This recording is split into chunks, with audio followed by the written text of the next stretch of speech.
તો હાલ મોટા સમાચાર મળી રહ્યા છે. જી મિત્રો, હાલ સોશિયલ મીડિયાની અંદર મોટા સમાચાર મળી રહ્યા છે કે અરવિંદ કેજરીવાલ ચૈતરભાઈ વસાવાને જેલમાં મળવા આવી રહ્યા છે. જી મિત્રો, કાલે એમ કહેવાય કે ચૈતરભાઈ વસાવાને અરવિંદ કેજરીવાલ જેલમાં મળવા આવી રહ્યા છે. જી મિત્રો, દિલ્હીથી છે ગુજરાતમાં આવી રહ્યા છે ચૈતરભાઈ વસાવાના મળવા માટે જેલમાં. જી મિત્રો, હાલ સોશિયલ મીડિયાની અંદર આ મોટા સમાચાર મળી રહ્યા છે.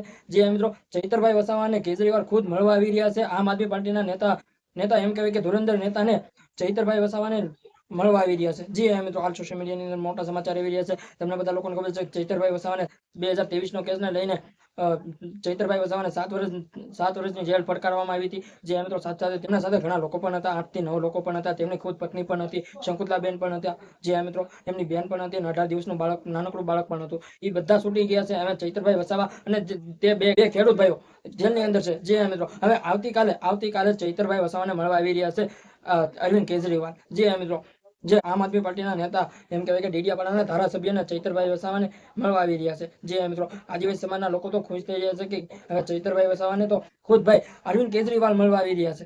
હા, જી મિત્રો, કેમ કે હવે તો ચૈતરભાઈ વસાવા આવશે જેલની બહાર. જી મિત્રો, ઘણા લોકો એવું કહી રહ્યા છે કે ચૈતરભાઈ વસાવાને ખુદ અરવિંદ કેજરીવાલ મળવા આવી રહ્યા છે, એટલે ચૈતરભાઈ વસાવાને હવે જેલમાંથી બહાર આવવું પડશે. જે મિત્રો, કેમ કે હવે મોટા નેતા મળવા આવી રહ્યા છે.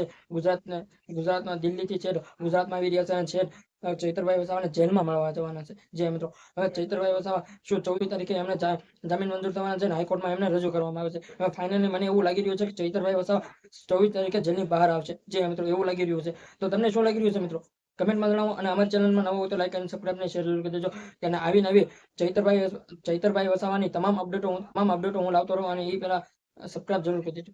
જે મિત્રો, આવનારા વિડીયો તમારી સમક્ષ લાવતો રહું. જય હિન્દ, જય ભારત.